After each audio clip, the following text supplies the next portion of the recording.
आज हमने हर चीज़ का विभाजन किया है, जैसे कि फिजिक्स, केमिस्ट्री, एस्ट्रोनॉमी, बॉटनी। लेकिन इस तरह पुराने समय में नहीं होता था। एक ही मंदिर के किसी भी एक ही स्कल्पचर में कई सारी चीज़ें सिंबॉलिक रूप में साथ में आ जाती थी। मंडल के पीछे भी ऐसे कई अर्थ छुपे हैं। इन मंडलों के पीछे क्या कारण थे, चलिए जानते हैं आज के वीडियो में।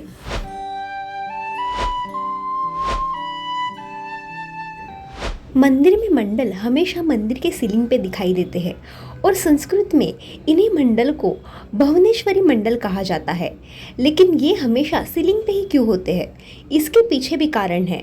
मंडल में सुंदर नक्शकाम शिल्पित किया होता है जो विविध प्रकार के आकार और एंशंट सिंबल से बना होता है। और मंडल के डिज़ाइन के पीछे कई कारण होते हैं जो हर मंडल के लिए भिन्न होते हैं।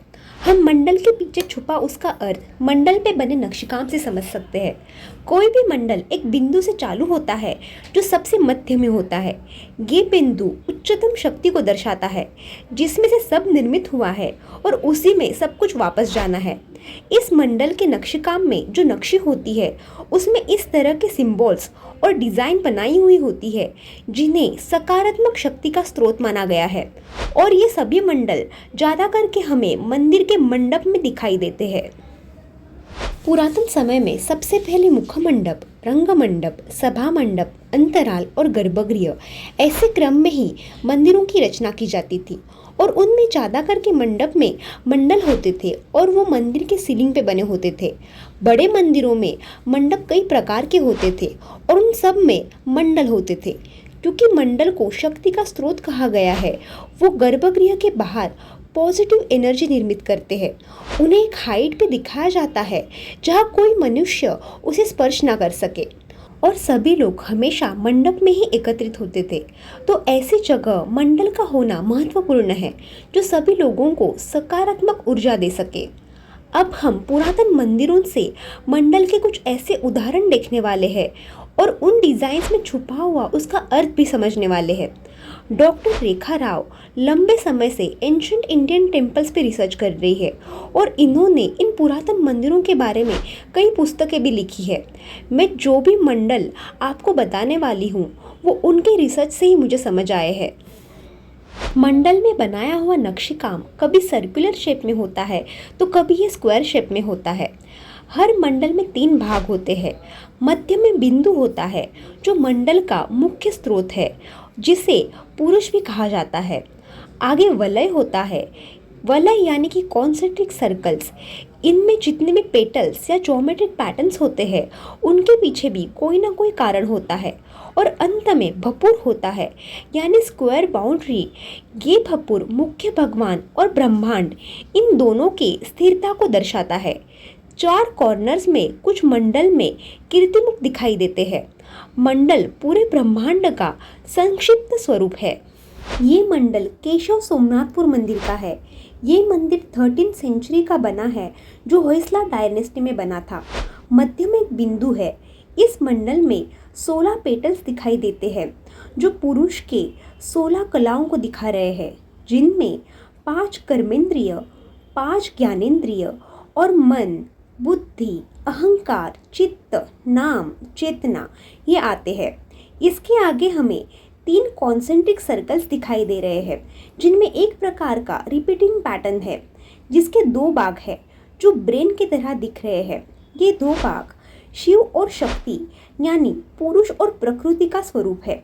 ये सृजन की क्रिया को दर्शा रहे हैं। जब पुरुष और प्रकृति साथ आ जाते हैं तभी नवनिर्माण संभव होता है और नवनिर्माण की क्रिया के लिए पुरुष और प्रकृति का एक समान होना जरूरी है। ये इस मंडल में बड़ी सुंदरता से शिल्पित किया हुआ है। इन मंडल को साइंटिफिक तरह से भी देखा जाता है। ये पेटल्स 2 चार्जेस है जो ह्यूमन ब्रेन की तरह दिख रहे हैं। ये पेटल्स पॉजिटिव और नेगेटिव चार्ज को दर्शा रहे हैं। इन चार्जेस को ना ही कोई बना सकता है ना ही इन्हें कोई डिस्ट्रॉय कर सकता है और इन चार्जेस में हमेशा एक दूसरे की तरफ आकर्षण होता है। एक भाग दूसरे के बिना हो ही नहीं सकता। ये मंडल स्क्वायर शेप में है। ये मंडल बदामी केव टेम्पल से है जो 6th सेंचुरी का बना है।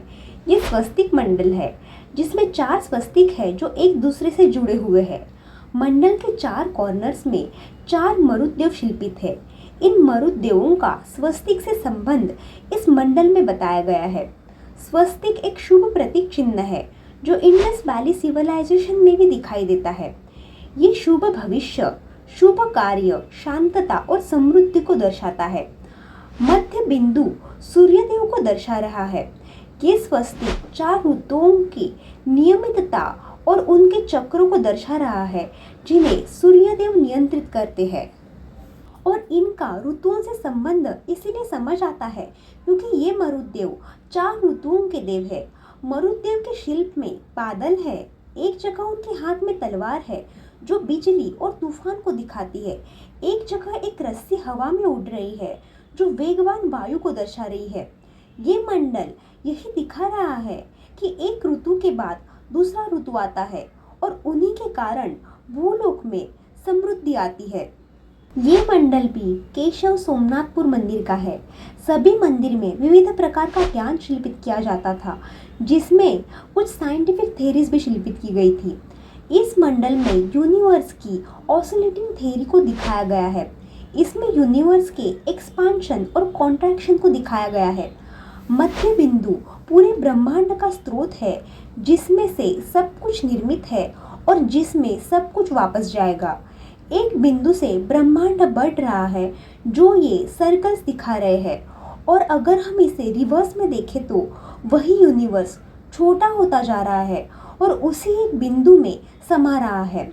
यही आज की बिग बैंग थ्योरी है जो इतने शतकों के पहले भी हमारे पूर्वजों ने हमारे मंदिरों में शिल्पित की थी। हमारे वेदों में भी इस थ्योरी का वर्णन आता है। ऐसे विभिन्न प्रकार के मंडल हमारे मंदिरों में है जिनमें कई प्रकार के साइंटिफिक थ्योरीज को दिखाया गया है। अगर आपको ये वीडियो पसंद आया हो तो प्लीज़ इसे लाइक और शेयर कर देना और चैनल को सब्सक्राइब भी कर देना।